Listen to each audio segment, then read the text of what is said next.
Well, we're very happy to have David Curtin coming to us live and in person from the University of Toronto. Please. All right. So thanks for the invite. I would have loved to be there in person, but that'll come at another time. So I'm going to talk about a sort of broad sounding topic called complex dark matter dynamics. And I just wanted to point out some of the recent papers we've been writing to sort of put the bibliography up front. A lot of the work has been by my really excellent postdoc, Jack Sedford, who, who due to pandemic and other complications has actually left the field. So he's off to greener shores back in England. But I think it's a great loss for the field. He's really awesome. But I want to highlight, by the time I get to the end of the talk, I'm going to highlight the work of some of my grad student, Jared Barron, and a Princeton grad student of Mariangela Sandeep Roy. That's sort of where this stuff is headed. But anyway, so I'll refer to these papers as I kind of go along. Okay. So so the main thing that I want to talk about here is essentially atomic dark matter. Okay. And this is an extremely simple and general idea, one that many of you are already familiar with. Literally, the dark sector just is the hypothesis that there's something like a dark proton, electron, and photon. Yeah. So there's some field P prime, some field E prime, and some field gamma prime. P prime has some mass MP prime, E prime has some mass ME prime, and alpha, the dark photon, couples with some dark coupling constant and has zero mass. Of course, you can imagine various versions of this where the dark photon is broken, etc. But we're really going to deal with the unbroken one. Now, this is a basic story. As a sort of dark matter model, or whoopsie daisy, as a sort of dark matter model, it has a couple of extra effective parameters. F dark matter is the dark matter fraction. And that's going to be roughly less than 0.2 or so. And that basically comes from self-interaction bounds, like the bullet cluster and so on. Okay, so as long as, of course, you could have this be all of dark matter if alpha dark is weak, or if this is always tightly bound in atoms and so on. So that depends on various things. But in general, if this is less than 0.2, then you can do whatever you want. Okay. There's also, I'm going to, in general, so this isn't always the case, but it's sometimes the case, a kinetic mixing between the dark photon field and our hypercharge. And again, this doesn't have to be there, but it's a renormalizable operator. You generally expect it to be there. The size of this operator doesn't really depend on the mass scale of the particles that generate it. You know, the sort of most basic example is having sort of bi-charged fields that generate this at one loop. So then you'd have 10 to the minus 3, 10 to the minus 2, depending. You know, essentially independent of the mass scale. But the more important factor that determines the size of this is at what loop level is it effectively generated if it's not sort of fundamentally in the theory. Okay. And there's a variety of ways that you can think about this, but I'm gonna restrict myself to epsilon being less than 0.9. That's not what I mean. Less than 10 to the minus 9. That depending on the coupling constants, that may correspond to a 2 or 3 loop or higher mixing. Purely phenomenologically, this comes from cosmology because there's another parameter here, which is the ratio between the dark photon bath and the CMB today, which has to be less than about 0.4 or so from delta and effective bounds. Okay, so you need the dark sector to be a little bit colder. This is very easy to achieve, but if this kinetic mixing is too big, then it'll get ruined because the dark sector will thermalize during CMB times. Okay. One little kind of theory prior that I think is interesting, and this comes from a nice paper by Gergetta and friends. I should have put this in the references. This is by Gergetta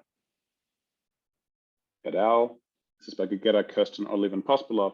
Is that if you have a chiral dark sector, they argue that a sort of 3-loop gravitational contribution should give you 10 to the minus 13 or larger. Now that's a very, very tiny number, and this is an estimate, and you know, what do we know about gravity contributions, okay? But the point here is that because epsilon is a renormalizable parameter, it's supremely difficult to forbid completely. And even very, very, very tiny numbers here will have an important effect, as we'll see, okay? So the main parameters are therefore these three microphysics parameters, and I guess this fourth microphysics parameter. And then there's two sort of cosmology parameters, the dark matter fraction and the, so the dark matter fraction here, essentially, you know, atomic dark matter is also an asymmetric dark matter relic. So this essentially is determined by sort of dark baryogenesis or whatever. Yeah. So whatever does this sets the dark matter fraction. There's all kinds of things you can talk about here.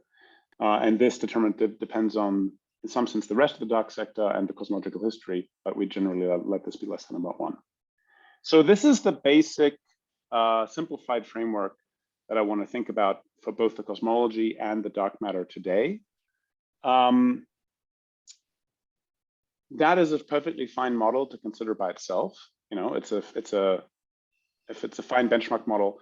But I'll talk in a bit, and I guess to this audience, I don't really have to go into too much detail about this because this is maybe quite familiar. But actually, I have no idea who's in the room. Are there any students in the room, or is it just the three of you? They're online. Sorry? Students are virtual. I see, I see.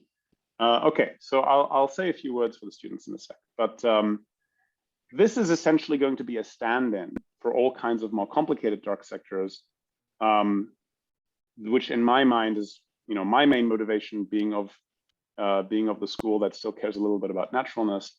My main motivation here is something like the Twin Higgs, okay? So before I get into the cosmology of all this, let me very, very briefly talk about the theory motivation. And this is one theory motivation, but for me, this is the hierarchy problem and the Twin Higgs. Now, for those of you who aren't familiar, let me give you a kind of a 5-minute, 5-second intro to the Twin Higgs. The basic postulate is, or the basic hypothesis, is that there exists a sort of L standard model plus L standard model prime, which is related by a Z2. The Z2 switches both the forces and the matter content. So, you know, for every, you know, for the photon, there's a dark photon. For SU3 color, there's an SU3, color prime. And for a Higgs, there's a Higgs prime. And, you know, by itself, that just looks like a sort of mirror world that's been around for a while. The thing that's, this model is by now 15 years old, but the thing that's very cute about this is that within the Higgs sector, if you look at the loop corrections generated by sort of the physics, by the top and whatever the dark top here is and so on,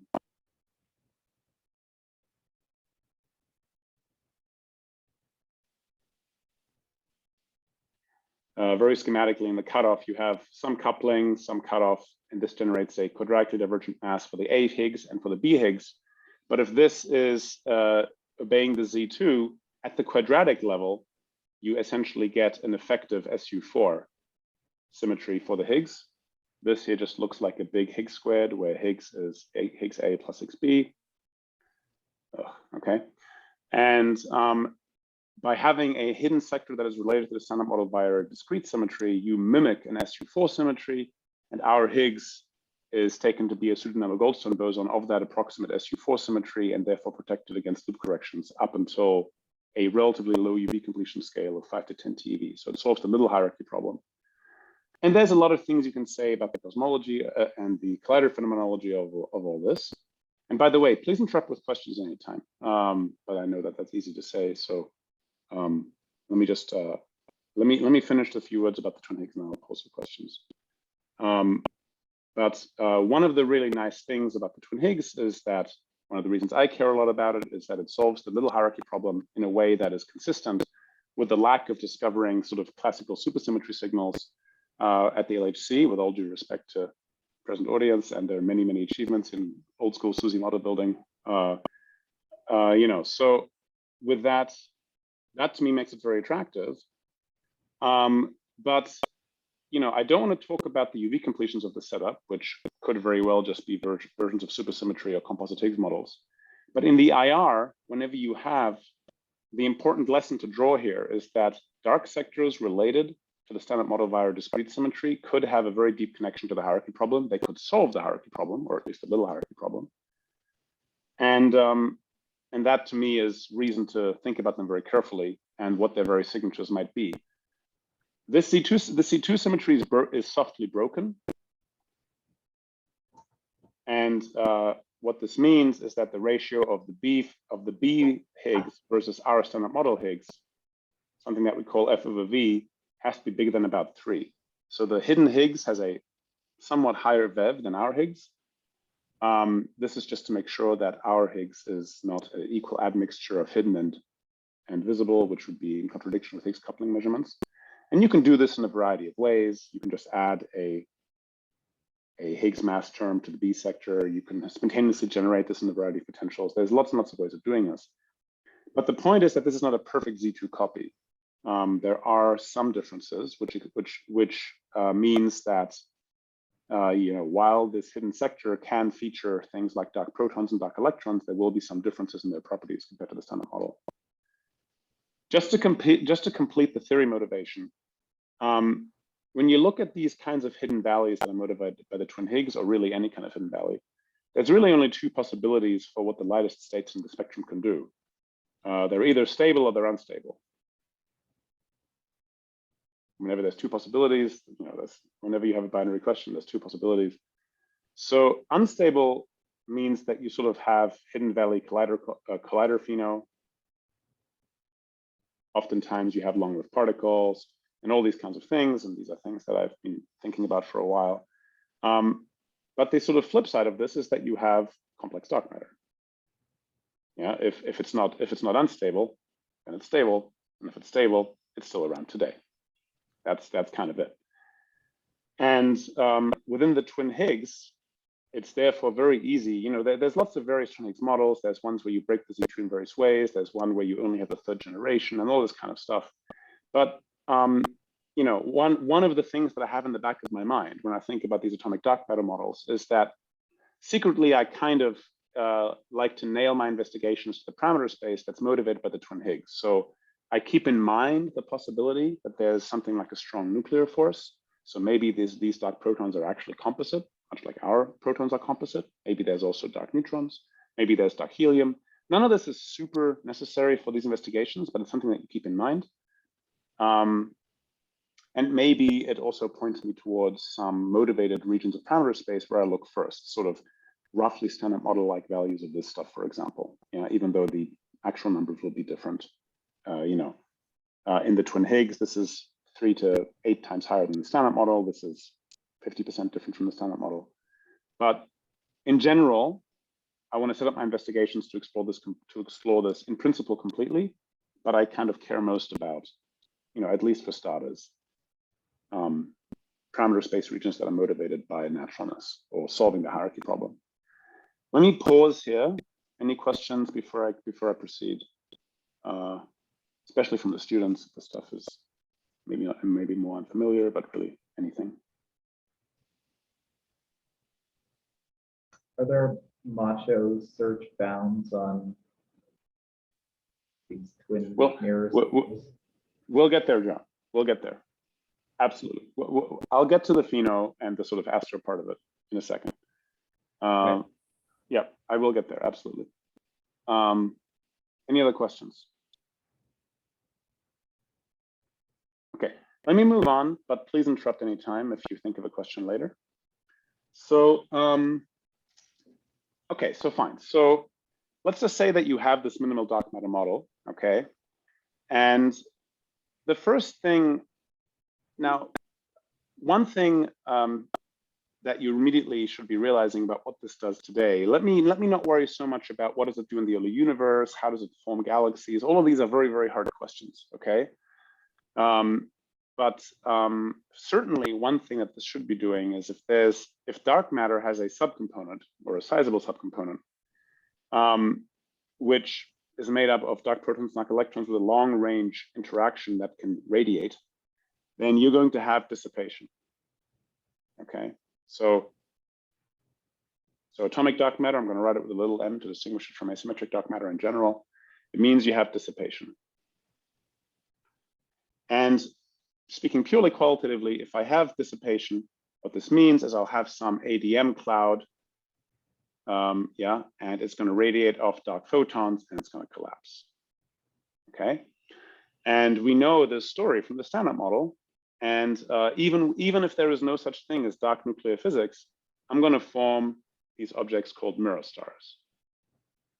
And Neurostars are simply analogs of our standard model stars. They're atomic dark matter gas clouds that have collapsed down. They've cooled, so they are able to collapse. Unlike cold dark matter, they're able to collapse because they can radiate dark photons, lose energy, and fall down. Now, if this asymmetric dark matter, if this atomic dark matter simplified model is all there is to it, then these things will still sort of be hot balls of gas that live for a Kelvin-Helmholtz time,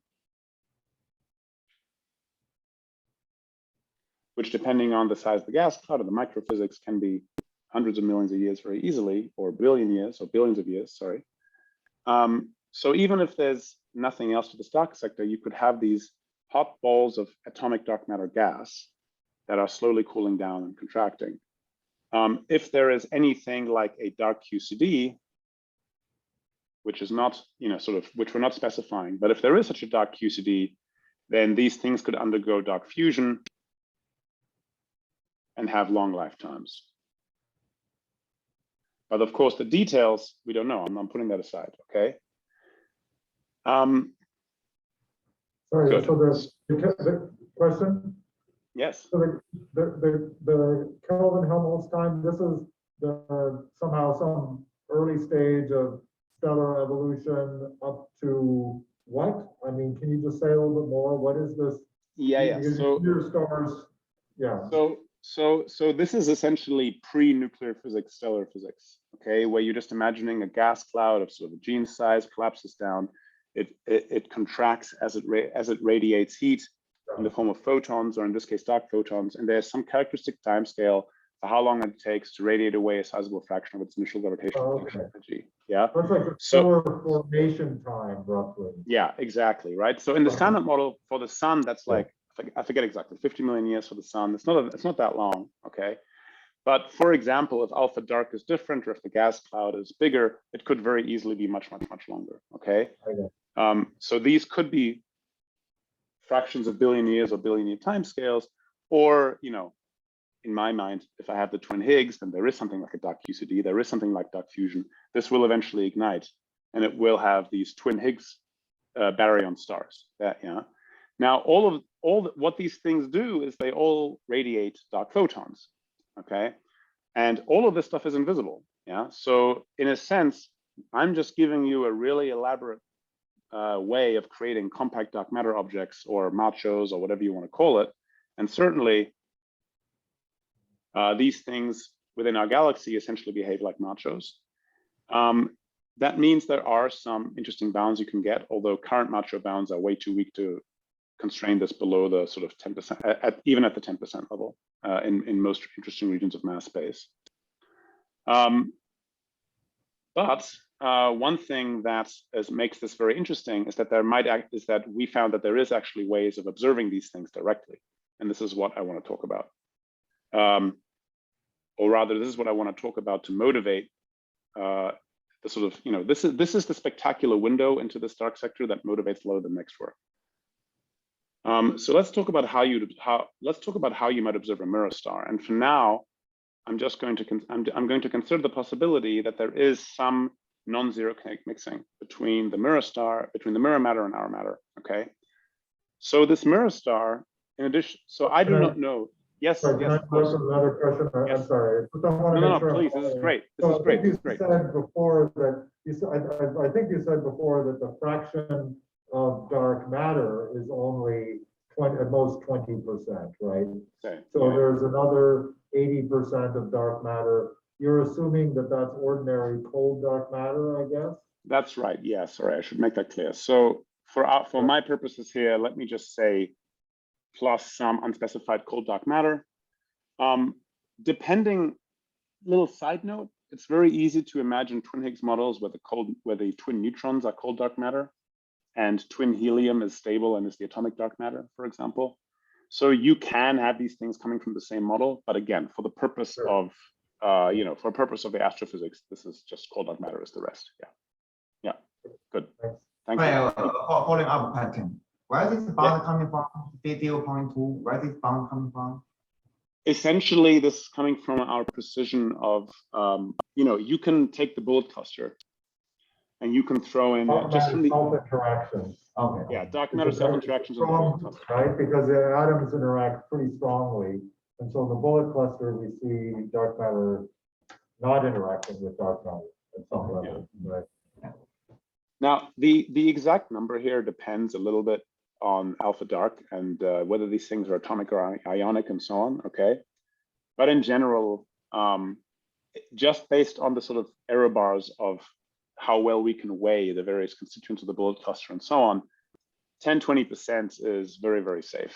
Yeah. Any other questions? No questions? Okay, so this is the main signal that got us started. So because in any atomic dark matter model, you're expected to have these collapsed objects, yeah, and generically speaking, okay? And if there is any kind of dark photon mixing, what is going to happen is this is a mirror star, and it's made of mirror protons and mirror electrons. But the interstellar medium that these things fly through, these things are always encountering standard model protons, electrons, and other nuclei, okay? That approach with some velocity dispersion. And because of just basic, just via this kinetic mixing, there's going to be a scattering. And this scattering will lead to some amount of capture that you can compute with these kind of completely standard dark matter capture formalism, okay? But now I'm talking standard model capture in the mirror star, okay? So this will happen, and as soon as, and the thing about this process is that as soon as there's a little bit of standard model matter here, and we call this the standard model nugget, just to have a sort of quick term, this thing starts geometrically self-capturing. Because this little pile of gas is much better at capturing than the rest of the mirror star. So quickly, on any, the capture decouples from epsilon, and you just have a capture that depends mostly on the age of this mirror star. So this mirror star, for the purposes of capture, can be approximated by essentially the number of mirror nuclei it's made of, its core density, its core temperature, which will get important in a second, and its age. And we call it tau mirror star. Okay. So very roughly, this allows me to already figure out how much of this stuff gets captured and how efficiently.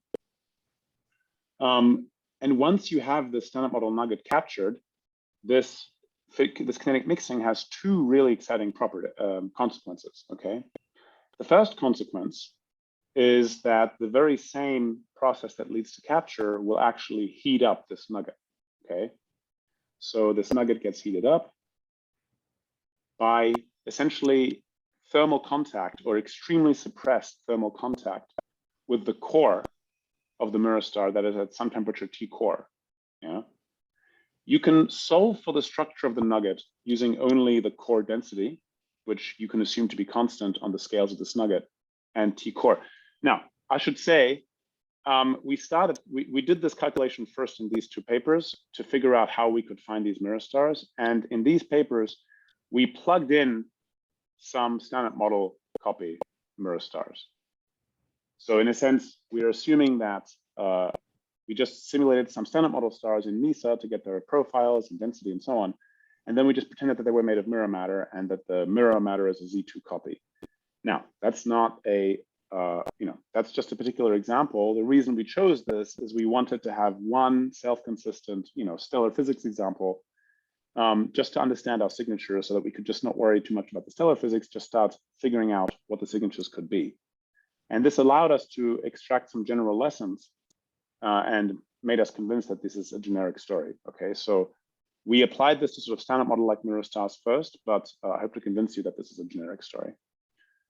So for the standard model like Neurostars, with, you know, epsilons in the order of 10 to the minus 9 to 10 to the minus 13, okay, the standard model matter gets captured, and you're talking about sort of 10 to the 3 kilometer size of the nugget. So these things end up compressing down to planet size because they are, the nugget is, this is not a lot of matter, right? It's a sort of, basically what you're taking is you're taking a lot of wispy gas from the interstellar medium, and you're just compressing it down in this very deep gravity well of the star.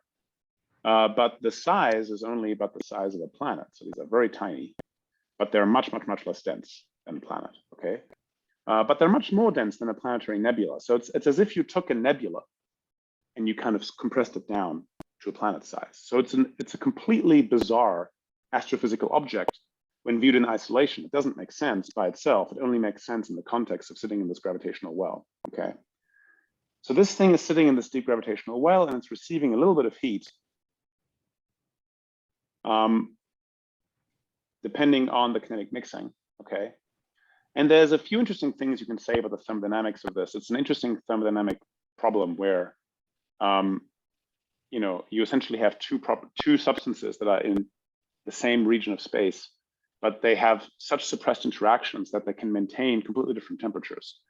The heating rate is suppressed by epsilon squared, but the cooling rate by Bremsstrahlung mostly is completely unsuppressed. And it's proportional to the degree of ionization in this standard model nugget. And, you know, 3 guesses what the equilibrium temperature of this thing is. It's the same equilibrium temperature as the surface of stars, roughly 10 to the 4 Kelvin, yeah? So T nugget, the equilibrium temperature of this nugget gas ends up being 10 to the 4 Kelvin. The reason it's 10 to the 4 Kelvin is because that is roughly, that is roughly the temperature at which hydrogen starts ionizing. So as a function of temperature, just from hydrogen's binding energy, you have a completely exponentially steeply rising amount of ionization around 10 to the 4 Kelvin. And what this means is you have a thermostat, okay? As soon as the temperature, this kinetic mixing pumps heat into the nugget until it reaches a temperature where there's a bit of electrons ionized. And then these few ionized electrons are ultra efficient at radiating off the heat. So matching this very small heating rate with a completely unsuppressed cooling rate is possible with a very small ionization fraction. And if the heating rate were to increase or the core temperature goes up, you know, you can reach equilibrium with a very small increase in temperature because you're essentially along this incredibly rapidly varying ionization curve, okay? So what this tells you is that the properties of the standard model nugget are mostly driven by standard model physics. You're going to end up with a bunch of gas, however much gets captured, at a temperature of order 10,000 Kelvin times an order 1 number. So that in itself is already interesting. And if you think about what this thing looks like, okay, it looks like, yes, Marcus. Yeah, so I just wanted to see if I'm understanding this since you're explaining this so nicely. So somehow I would have thought that so you have this very high cooling rate, right? But if there was no heating, of course, it would just cool asymptotically to, you know, 0 temperature. Yeah, so I would have thought that the temperature that's stopped by the heating, which is very slow, but then the temperature would be something that would be, you know, that would go that thermostat temperature would be something that would go to 0 as epsilon goes to 0. Is that not the case? That's true. That's true. But oh, good. Yeah, that's true. But the point is, even okay, but in that range, you're saying it's around 10 to the 4. So you're not saying that it's independent of epsilon or something. You're just saying numerically it's around 10 to the 4 Kelvin. Good. Yeah. So, well, sorry, it's 10 to the 4. Well, let me put it this way. Well, no, not quite, actually. Not quite. Even if epsilon is, so obviously there's a limit where, so consider this, take this mirror star, throw in some gas, okay? Say that there's a bunch of gas there and say it's cold. Epsilon will pump a bit of energy into there, but the gas is incredibly inefficient at cooling while it's completely atomic, okay? it becomes much more efficient at cooling once it gets a little bit ionized. So obviously there's molecular cooling effects and so on that change the story a bit at these very low temperatures. There's dominant cooling channels that are at, for atomic gases. But neglecting that for the second, if epsilon is big enough that the heating in the fully atomic state is actually more efficient than the very inefficient molecular cooling, okay, which it is for this very broad range of even very small epsilons in standard model like Neurostars, okay, then the nugget's going to heat up, and it's going to heat up until it gets a little bit ionized, at which point this very efficient Bremsstrahlung cooling kicks in. And now you're in, and this happens, but the electrons don't get ionized until you can heat it at something close to the binding energy of hydrogen. And the binding energy of hydrogen is what sets this 10 to the 4 Kelvin. That's essentially why all stars have surface temperatures that are of order 10 to the 4. That's where the opacity of the hydrogen drops and the star becomes transparent. Yeah. And it's the same thermostat effect at work, but kind of in reverse now. Yeah. So if I was interested in the sort of the more parametric thing, it's kind of the surface temperature in the dark sector, no? Because you're saying that as soon as these, oh, sorry, no, these are the, sorry, no, these are the standard model. These are the standard model atoms, right? So their ionization, it's essentially set by their ionization temperature. That's by our standard model ionization temperature. Yeah, exactly. Yeah, exactly. Standard model. Yeah, exactly. Okay, exactly. I got it. Thank you. So this is good because this is very robust. Okay. Whatever amount of crap gets captured, it'll get heated up until ionization becomes efficient. Until a little bit of ionization happens, at which point cooling becomes efficient.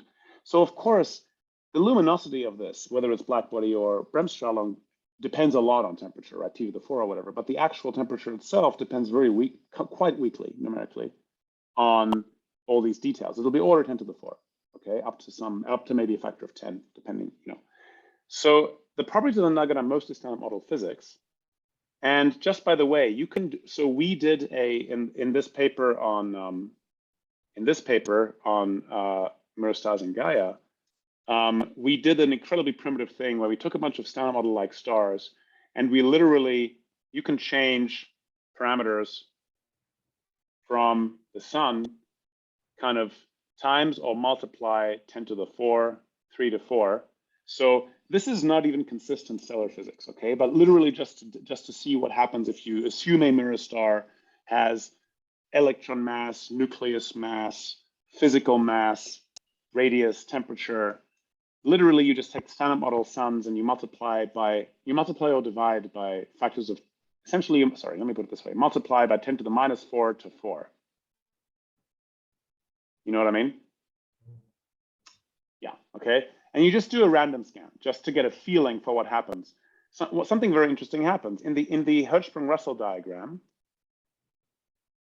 The Hertzsprung-Russell diagram of color. So this is redder, okay, and luminosity, and this is the sun. Here's your main sequence branch, and here's your white dwarf branch, okay. You will find that the mirror stars mostly live in this region and in this region. Just by doing this dumb stuff. Now, this region is tentative because we've neglected a few physical effects, so we're actually working with astrophysicists to do this a little bit better, because it turns out that gas physics is something that astrophysicists understand very well, and particle physics physicists understand not that well, especially when it comes to details that determine the sort of optical signature of things. But the main lesson is that depending on how much gets accumulated, there's two phases for the accumulated standard model matter. Either you accumulate enough to radiate, but not enough to become opaque, in which case you're in this optically thin regime, or you accumulate so much that the nugget becomes opaque and therefore only radiates via the surface like a black body, in which case it becomes hotter, but lives over here, yeah? In both of these cases, they're much dimmer. Of course, you can dial this around with various epsilons and so on. Oh, by the way, this is also with epsilon in the range above, okay? if you, generally speaking, if you increase epsilon, the optical signal of these things goes up and down, okay?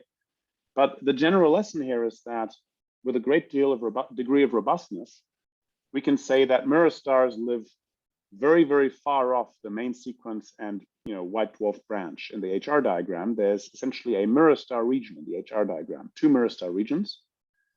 And if you could observe a mirror star and determine its distance, so that's why we need Gaia, because Gaia can measure parallax and therefore distance and therefore absolute magnitude.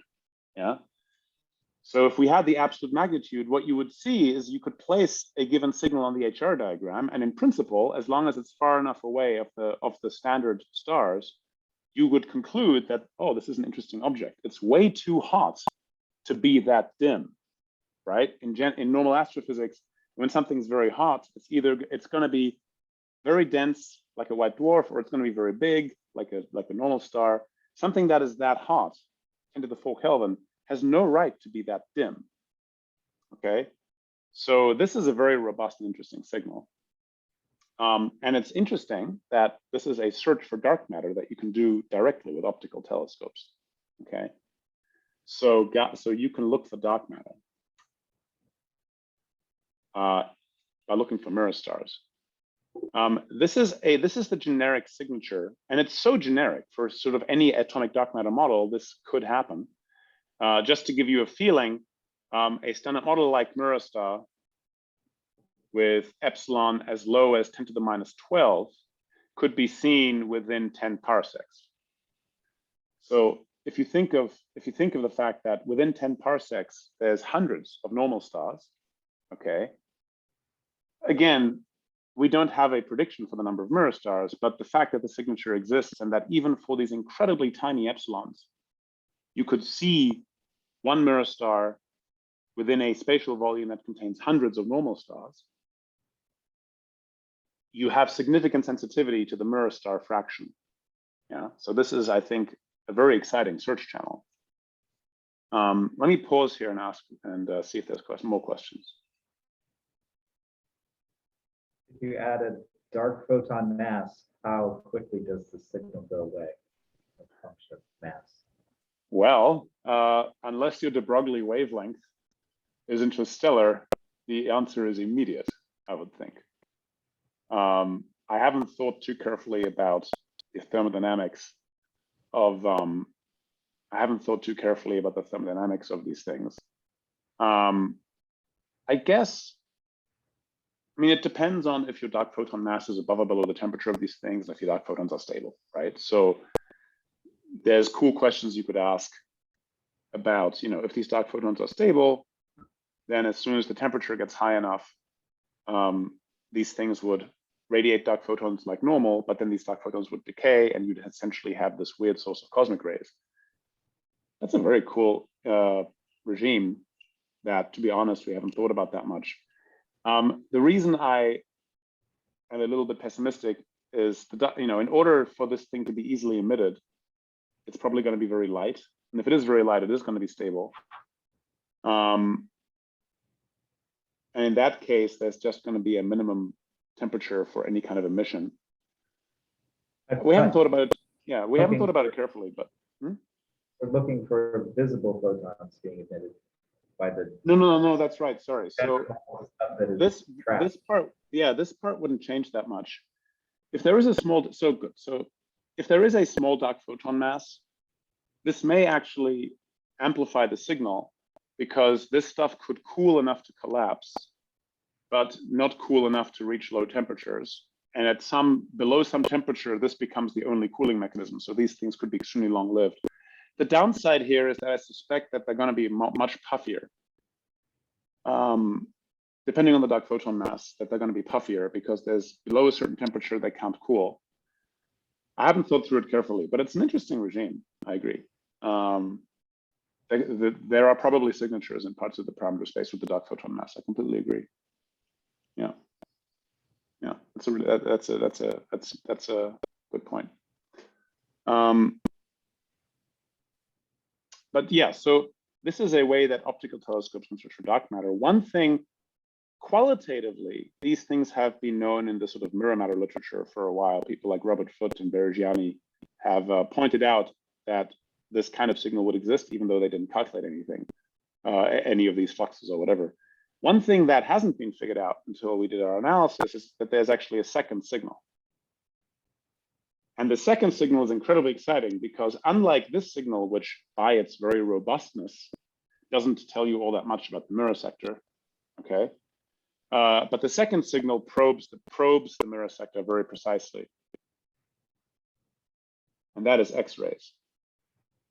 Because in addition, so you have this mirror star, you have the captured matter, you can actually have Thomson conversion. So you could have a mirror photon or a dark photon that's bouncing around the mirror star core. It's just part of the thermodynamic ensemble. But with an epsilon suppressed interaction, it can bounce off a captured mirror proton or mirror electron and get elastically re-emitted as a normal photon. Yeah. So that means that you're going to get X-rays. That's essentially a black body temperature, a black body spectrum that is at the core temperature of the mirror star, T core. So this is kind of incredible because this is even more information than you get from our sun. Imagine if you could put a pipe down into the center of the sun, and you sort of like make a drill hole and you let the photons from the core directly stream out. Yeah, that's what this is. The captured standard model matter acts as a catalyst that allows these photons to rotate in the photon basis into standard model photons, but elastically, so that you essentially, in addition to your visible spectrum, you get a X-ray spectrum that is essentially at the core temperature. And there might even be features that depend on the mirror nuclear physics or whatever. We haven't thought about this too carefully, but this is something that is essentially, if Gaia or any other kind of surveys saw something interesting and dim and weird, you'd then look at it with an X-ray satellite. And something like Chanda could detect the X-ray signals from these and essentially measure the mirror star core temperature and maybe other properties verbatim. And this would be a complete slam dunk, because if you already have these weirdo objects that are very hot but very dim, and you observe them and they don't fit into any idea of what standard model astrophysics does, but then you find out that these things emit 100 million degree X-rays, there's nothing else that it could possibly be. This is a complete smoking gun signal for mirror stars. So that is another reason why I think this is a very exciting signal. You could not only detect the mirror stars, you can verify that they're truly alien and then learn something about the mirror sector. So you have both a robust signature and a highly model specific signature together, which is very cool. Questions? What's the value of dark fine structure constant you're assuming? Sorry, I couldn't catch that. Say that again. What's the value of the dark fine structure constant you are assuming? Oh, yeah. So here I took alpha dark equals alpha standard model, EM. Okay. So of course, all this can vary wildly in a general atomic dark matter model. Absolutely, right? But this is just to show, firstly, for something like the Twin Higgs, I'm not going to be too far off its standard model parameters by a factor of a few for some, or by much less than that for others. I would in fact expect alpha dark equals alpha EM. Okay. So in that sense, my theoretically most exciting parameter space for my personal bias, this gives us a good feeling. But of course, this is a good segue. This is just what we're learning from all this. It's just that mirror stars are a generic atomic dark matter signature. Yeah, they're potentially quite spectacular. Whoopsie daisy.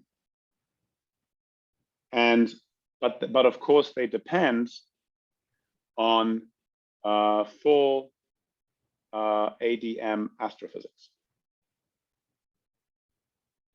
Yeah, something like the distribution of ADM in our galaxy, the mirror star formation rate, mass function, properties. Oops. Okay, so this is, so this is opening up a fundamental problem with all these things. It's really interesting to look for these things. It would be great, but it would be awesome if we could understand the dynamics of atomic dark matter better, so that we could perhaps in some distant future connect the observation or non-observation of Neurostars or other possible signatures of atomic dark matter to the microphysics, okay? And so what this tells us is we need to understand ADM astrophysics. And just like Neurostars is a generic observable of atomic dark matter that hasn't really been considered before, but it is a generic way that we could look for dark matter. The question that I think is interesting is, are there other generic ADM signatures? Now, in some sense, this is an old question. People have thought about, for example, dark disks, okay? So again, just based on my intuition of what dissipative matter does, it's going to form stars, it's going to form disks, spiral arms, who the hell knows, okay? These are all features that generically I could try and look for. Now, the exact signatures depend on whether I have kinetic mixing or not, or if I have other couplings or not, or if I just look at it for it purely gravitationally, okay? But no matter what, even within the dark disk discussion and literature, everything is incredibly qualitative so far. Okay.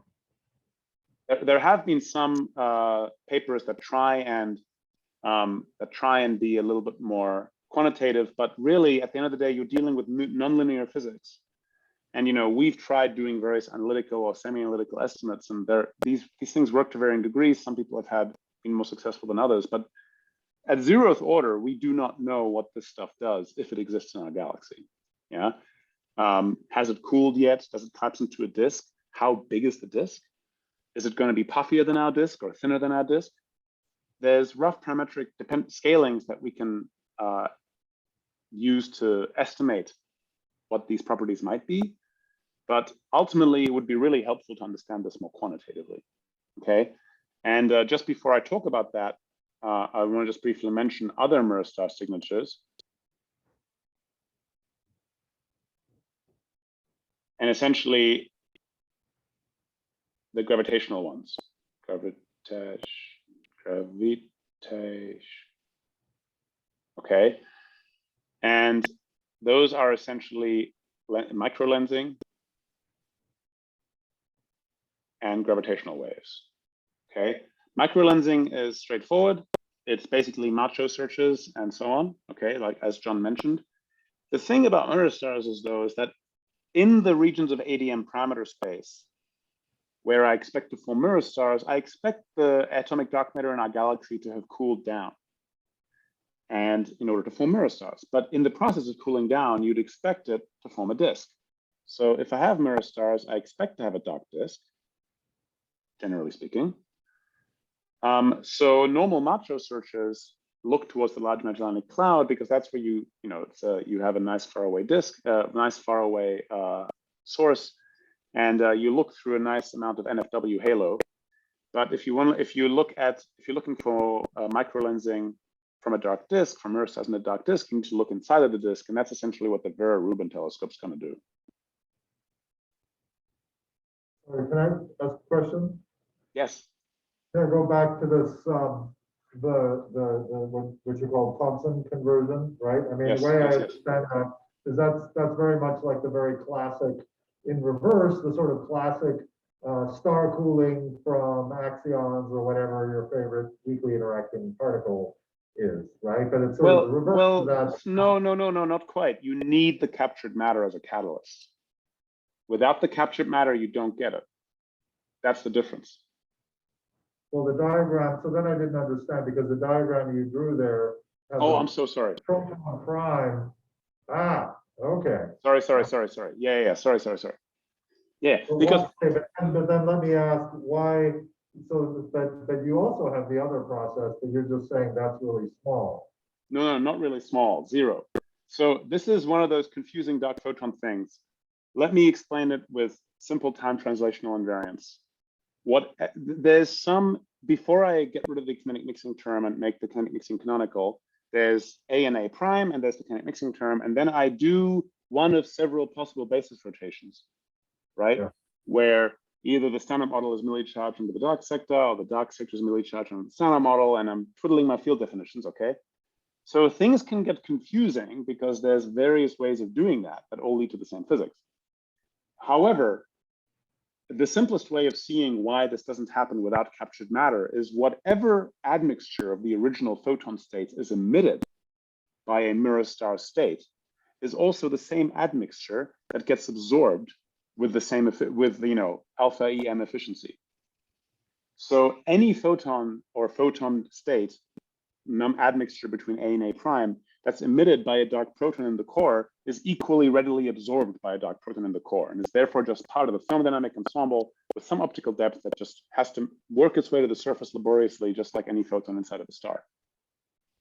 Scattering off the standard model proton means that essentially you take this photon, this dark photon, you store it in this off-shell proton, and then it gets re-emitted as the state that couples dominantly to the proton. So scattering allows it to rotate fully into the visible basis. Okay, so I didn't understand. So that's good because I thought it was analogous to the standard star cooling thing. No, so then no. I'm going to ask about the normal thing. So why don't you cool stars by emitting dark photons, right? So, but don't you have an analog? So you're saying that you have to scatter in the same way. If I just reverse the primes and the unprimes on your diagram, right? So indeed, there is going to be, so in this paper, white dwarf cooling, we looked at what happens when our stars capture atomic dark matter. And indeed, our stars would then emit dark photons. Okay. Yeah. Yeah, well, this is the thing I had. Yeah, okay, I understand. You have to have, if you want to emit, say, dark photons, you've got to have some dark atoms to emit them from. Basically. That's right, exactly. Like you need to scatter off something to rotate the photon from one state into the other. That's why the classic sort of cooling bounds sort of don't apply. Exactly. Now, if the dark photon had a mass, then the story is different because then there's a unique basis, and in that case, I think it is possible for the dark photons to just get straight up emitted by our stars, and then the cooling bounds apply. So people have done this many times, okay? But if the dark photon has no mass, then the only way to convert between the two states is by scattering off the matter state. Well, I'm a little confused because I've never thought about two massless photons, but I would have thought that the story of mixing is kind of more conventional. If one of them has a mass, then there's no symmetry between them, and it's kind of. But here they're both massless. It seems like, wouldn't I just make some cosine sine rotation to diagonalize the kinetic term and get them both to be sort of Milly charged? So what's wrong with that? What's wrong with that basis? So good, absolutely. So the basic story is I can choose one kind of rotation. So both are massless. I can choose one kind of rotation to get rid of the kinetic term, where the standard model is Milly charged under the dark sector, but the dark sector is not Milly charged under the standard model. There's another rotation I can do where the opposite is true, where the dark sector is Milly charged under the standard model, but not vice versa. And then everything in between. So literally, there's some amount of Milly chargedness, and it can be pushed between the various matter sectors, okay? The physics is going to be basis independent. So one simple way to see, just by appealing to basis independence, is if you look at the mirror star and you work in the basis where the mirror matter has standard model Milly charge, then you might be tempted to think, oh boy, howdy, one of these core mirror helium atoms is going to emit a standard model photon, which is just going to leave. and oh boy, I have direct emission, okay? But if you then go to the basis where this where only the standard model has Milli charge, then it's clear that that doesn't happen because whatever photon gets emitted just bounces around inside. So any signature that you try and come up with that is direct emission of massless dark photons ends up being basis dependent. And that's your clue that you're thinking about this kind of wrong. And the full picture is that if you have the Neurostar core and you have your eyeball, really what's happening is you have a mirror proton giving off something. And if it scatters, right, then it scatters off the proton, out comes the photon, and then the matter in your eye absorbs that and gets excited, and that's your detector. Okay, but literally this, you have to kind of consider this whole chain. And once you consider this whole chain, the basis independence becomes clear because the intermediate photon states don't matter, or their exact characteristic doesn't matter. Yeah, I get it. Yeah. Good. Okay. Yeah. But I mean, you're right that there is a reverse of this, which is that if there is atomic dark matter out there, our stars will capture it and then radiate dark photons via the exact reverse of this process.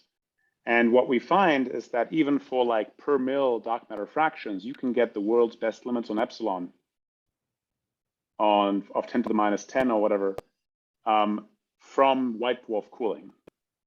So white dwarf cooling will actually provide very good bounds on the atomic dark matter model in these scenarios. But that is dependent on the local abundance of atomic dark matter. So all of these are interesting signatures. Yeah. So you have Neurostars giving you optical signals. You have microlensing that you could observe. And I didn't finish this discussion here, but the microlensing, if you have Neurostars, you have a dark disk, which means you have a signature in the LSST microlensing survey at the Vera Rubin telescope. And you can be sensitive to very small Neurostar mass fractions. So Neurostar is a fraction of the total dark matter. So omega Neurostar, it's not cosmological omega, sorry. It's like, amount of matter in our galaxy versus amount of matter in the total dark matter of really, really small numbers, 10 to the minus 4. These are projected sensitivities. But it depends a lot on the shape of the disk. If the disk is too small or too wide or too puffy, then these sensitivities go down again, okay? So you can look for these purely gravitational signals, but again, it depends on the astrophysics of the atomic dark matter. Conventional gravitational wave signals are going to show up because if you have Neurostars, then you have Neurostar relics, whether it's Neurostar white dwarfs, if they're pure atomic dark matter, or if there is something like mirror QCD, you're going to have mirror neutron stars, for example. And in fact, in this paper with a bunch of people from Urbana-Champaign, this was together with Hippert and Jackie Norena Hostler. These are nuclear lattice theorists, Tan and Nico Yunes, who are numerical relativists, and me and Jack, who are particle physicists. We sort of put our heads together and computed the properties of neutron stars made of mirror baryons within the Twin Higgs model. So you can use lattice information computed at higher pion masses to actually get equations of state. You can compute the mirror star signal in gravitational waves. And the point is you can see mirror neutron star mergers and distinguish from normal neutron stars and black holes, okay? And the basic reason for that is that neutron stars are distinguished from black holes because they have different mechanical properties, different moments of inertia, and different stress tensors, literally different deformabilities. And a mirror neutron star has a different deformability than a normal neutron star, different from a black hole. And apart from the fact that they could have different masses as well. So these are two purely gravitational signatures. And of course, anything gravitational waves is fascinating because with upcoming gravitational wave measurements, we're going to be able to hear neutron star mergers in the entire observable universe. So this is going to go from like 1 pop a year to just popcorn. We're going to be listening to the universe crackle like popcorn from neutron star and black hole mergers. And again, we don't have a prediction right now of the mirror neutron star formation rate as a function of microphysics. That's a very tough call. But if you can hear the entire observable universe, then you can at some point come up with a bound of the number of mirror neutron star binaries as a fraction of the neutron star binaries. You can constrain that fraction. And if that becomes too tiny, then, combined with some rough understanding of in what regions ADM, atomic dark matter cools, you should be able to figure out whether your favorite atomic dark matter model makes any sense. Because if you can hear the entire observable universe and there isn't a single exotic neutron star in the bunch, maybe you become skeptical. So I know that I'm sort of out of time, but these are sort of non-gravitational. These are purely gravitational signatures of all this, and all of this depends on atomic dark matter astrophysics. So at this point, really, all I want to close with is a sort of advertisement for the two current ongoing projects. The first one is precision cosmology of atomic dark matter. So, there's people that have thought about atomic dark matter for a while, Francis Seracin and friends. So in that sense, we're not doing anything super new here, but what we're going to do is, so a few months ago, Yushin Tsai and Sarah Bansal came up with this really awesome paper where they, so certain basics of atomic dark matter can be implemented in cosmological programs, but if you want to properly take into account recombination of the atomic dark matter sector, dark barrier acoustic oscillation, all that stuff, you do have to make a custom code right now. So Yushin and Saurabh did a really nice paper a few months ago where they look at mirror twin Higgs and mirror baryons. And if you have some dark matter mass fraction of mirror baryons, they will contribute to delta and effective, the dark photons and dark neutrinos. They will contribute to dark acoustic oscillations. And they put that into class, and they ran a full cutting edge Markov chain Monte Carlo scan of this big parameter space and compared it to precision cosmology constraints from Planck and large scale structure surveys and so on. And this has given some really nice constraints on the twin Higgs parameter space, but also some regions where twin baryons could resolve the sigma 8 and H0 anomalies. So that's exciting if you're into that sort of thing. And essentially with my grad student, Jared, we're currently taking this code and we're extending it to general atomic dark matter models. And this will allow us to take current precision cosmological data and look at and define the regions of atomic dark matter parameter space that are still viable, or rather that are excluded by just cosmological data. And that is something that is, there's a lot of physics that you have to put in there, but the end result will be something that you can bounce a quarter off of. We know how to do these precision cosmological constraints. And essentially, you're going to get these nice regions of ADM parameter space where you can live in. And that's going to be the basis for the next part, which is the horrifying reality of having to do n-body simulations with atomic dark matter. Now, that's a task for, if you're a particle physicist, that's a crazy thing to do. But is it? Because, the LHC isn't finding stuff and you can't be afraid of complexity. You have to, be brave and look for weird signals wherever they might be. So this is a collaboration, but you need to seek help as a particle physicist. I myself would not be able to run an n-body simulation reliably. So this is a collaboration with Mariangela Lisanti. Mariangela has a really excellent grad student, Sandeep Roy, who was looking for something to do when we had this idea. So lucky him. He got tasked with modifying the Gizmo code, which is this cutting edge n-body simulation code by John Hopkins and others at Caltech. And also in the collaboration is Norman Murray from CETA, who's a theoretical astrophysicist who can estimate everything with twiddles, and Jacob Shen, who's John Hopkins' grad student. And essentially, but I really want to emphasize Sandeep Roy here, because Sandeep, over the last year and a half, has actually implemented atomic dark matter cooling and heat transfer and essentially atomic physics into the Gizmo n-body code, which is now able to accommodate an atomic dark matter fraction. So you can have 80% cold dark matter, say 20% atomic dark matter. You put in the dark proton mass, the dark electron mass, the dark fine structure constant, and the temperature of the dark CMB, and it will simulate what the atomic dark matter does in our galaxy. This is the world's first simulation of atomic dark matter using cutting-edge n-body codes. So this is sort of leaving me. This is an interesting point to be at, because now we have this amazing tool, but it's a tool where there's a million interesting questions, but each answer costs 100 CPU years. So you get to ask 10 answers a year, even if you have a sizable supercomputing budget. So there's a lot that we don't know yet about how to organize that program efficiently, how to be able to run n-body simulations on these complex dark matter models and extract useful information about the vast parameter space of these theories.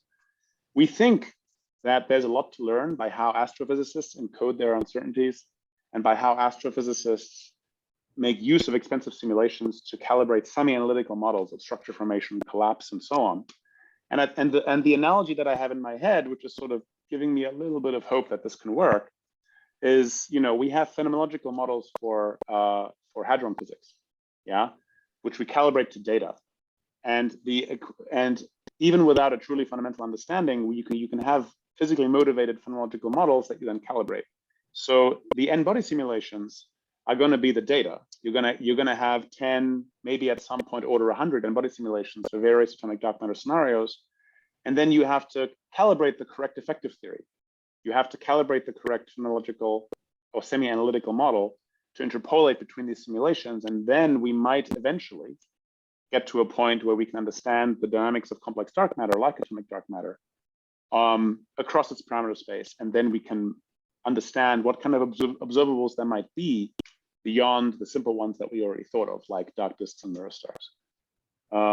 Let me leave it here, and if there's any questions, happy to chat. Thank you.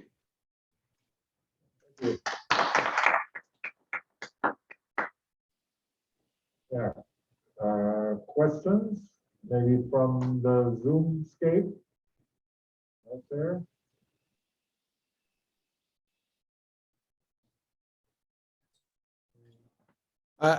I don't have any questions. I was only able to join just partway through this, but anyway, I really enjoyed hearing what I did here.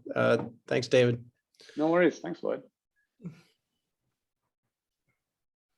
And yeah, if anyone's interested in contributing to the massive anthill of stuff that needs doing here, let me know. but I want to say up front, Marcus, just a sec. One thing that I think is important to avoid here is to study elaborate models of dark matter fan fiction, right? You could write out some complicated dark sector and drive yourself crazy computing all kinds of things. But, this might be a politically incorrect analogy, but this is literally like computing full loop RGs in the MSSM. You haven't observed the thing. What are you doing precision calculations, right? You need, what we should be doing is poking around in the parameter space of these theories to understand if there are new observables that we haven't thought of, right? Mirror stars and dark disks are like the 0th order observables, right? Are there observables like the tidal disruption of the Milky Way that will manifest in a certain way? And maybe you need a few simulations to notice that this is happening, and then you get some understanding of it, and then you have a robust observable that you didn't think of before, right? So in all of this game, I don't hugely care about calculating a particular ADM model and understanding it really well, because it's probably not true, and that's crazy, right? What a crazy waste of resources that is, okay? But if I can get an understanding of how ADM behaves kind of across its parameter space, and therefore learn of some new observables that I wouldn't otherwise have thought of, that's the real game. So I just wanted to say that up front, that I think is an important qualifier to all this. Marcus, sorry. Yeah, I just don't know very much. You mentioned about these n-body simulations at the end, and are you talking about on the scale of a single galaxy? And so, some of the things you're talking about, you just mentioned here, like tidal disruption or some sort of galaxy structure. That's what you're sort of looking for there? That was my question: is what scale of n-body simulation, and what sort of things are you looking for? So the thing that's kind of awesome about n-body simulations is that you can use the same code to simulate an accretion disk around a red dwarf, or going from cosmological initial conditions to galaxy clusters. You use the same software. On small, you got your 10 questions a year. So what are your first, I don't know, 5 or 3 questions? No, exactly. So there's a couple that are sort of standing out. The first one is if you just take a very rough landscape of atomic dark matter, like dark proton mass versus dark electron mass, or something like dark proton mass versus binding energy. That's probably the physical parameter that's more important for cooling. And the binding energy will fold into it a few things. You know, there's this classical dark disk phase space where you sort of, you know, you're below this line, your cooling time for the galactic atomic dark matter is above or below the edge of the universe. So below this line on some crazy log-log plot, you know, so 10 to the minus 10 to 10 to the plus 5 electron masses or whatever. But on this crazy log-log plot, you have these bunch of lines and you go above this line, the stuff isn't ionized, below this line, it cools within the edge of the universe. So here I expect a dark disk. The 0th order thing is to run some low resolution simulations, of which you can run a few more per year, and to understand the phase diagram of atomic dark matter in our galaxy. Like, where do you actually form a disk? And more to the point, what are the phases? Like, we literally at 0th order don't know what the phases are, because we expect there to be a dark disk phase, because we make disks. But depending on whether you have dark nuclear physics or not, you're going to have very efficient or very inefficient feedback within the dark sector. And if there is no dark nuclear physics, which is a good place to start, just to keep things simple, then you're going to have much more efficient collapse. And you could have very different regimes where you get collapse on small scales before you collapse into a disk. So then you don't have a disk, but you have these microclusters that run around and could disrupt your disk, could disrupt our Milky Way disk. Or you could have adiabatic cooling that leads to a really tiny disk. Yeah. And maybe that can then make the supermassive black hole at our center. Yeah.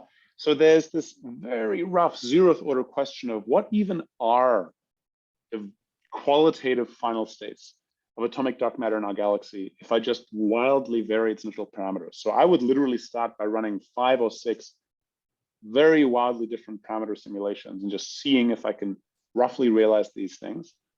And that will tell me roughly what the possible phases are. And then in some sense, you want to try and find the boundaries. So I don't know, that's but even knowing what the phases are allows you to think a little bit more about what the signatures are, right? Like, again, I want to think about signatures, yeah? Another possible question is a lot of precision and precise data from structure formation happens at kind of modest length scales where you need nonlinear corrections to cosmological perturbation theory, okay?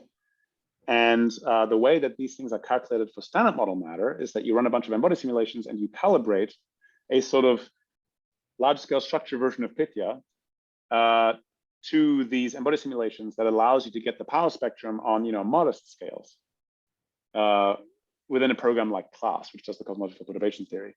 So I suspect, and I'm a little bit out of my pay grade here, but I suspect that in order to get these correction factors, you do not need to run the embodied simulations to high resolution, because the size scales that you're talking about here are still much bigger than galaxies. But there's still galaxy scales, but there's still scales where you have significant nonlinear effects. So if you stop the evolution of your embodied code before your galaxy starts collapsing, it's actually fairly cheap, like a few orders of magnitude cheaper than a full galaxy simulation. So you could concretely imagine getting these correction functions for cosmological evolution at like somewhat nonlinear scales. And then you could have significantly more precision from your large scale structure bounds that will give you much better constraints on atomic dark matter. So that's just like 2 very specific examples, but there's a lot of things. Yeah.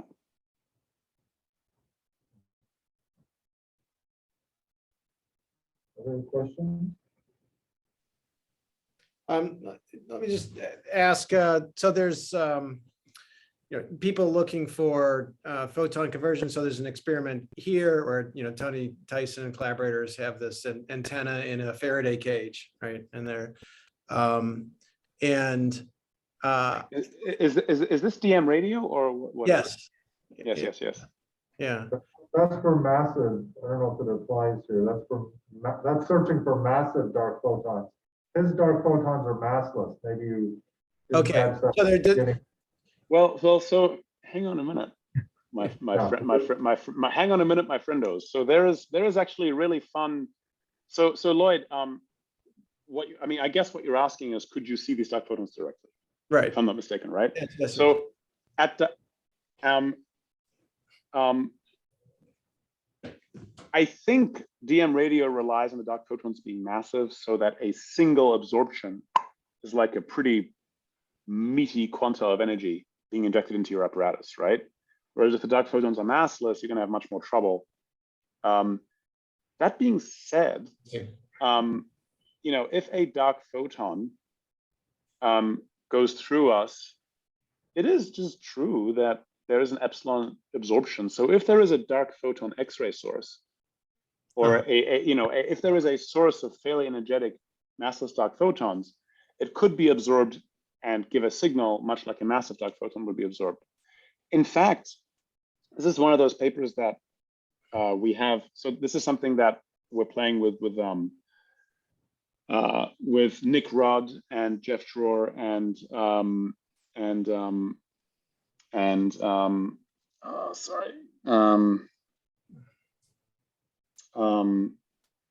Raffaele Tito Danielo. So Raffaele, Jeff, Nick Rudd, and myself.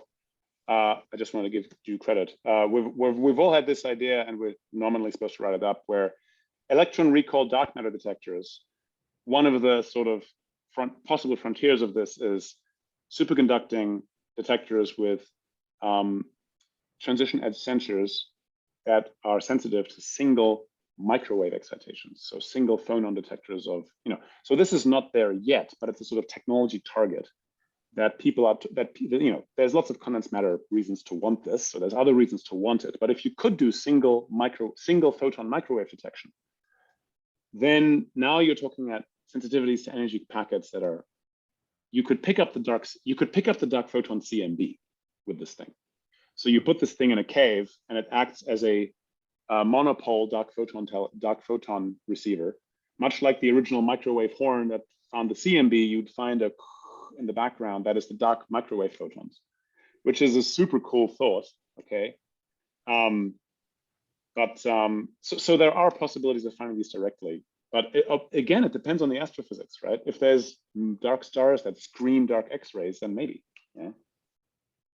You're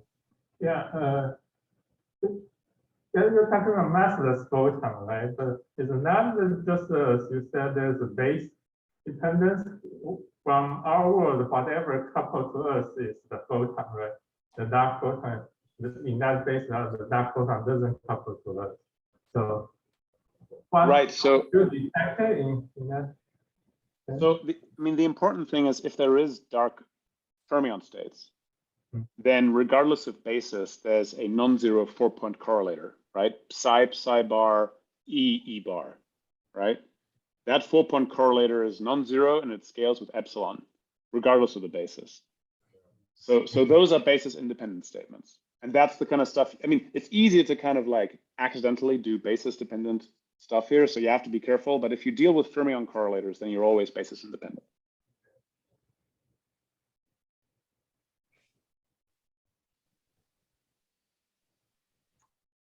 Well, let's thank David again, and we'll hang around a little bit. Anybody who wants to join us is welcome to stay as well. Thanks, David. Cool. Thank you. Huh?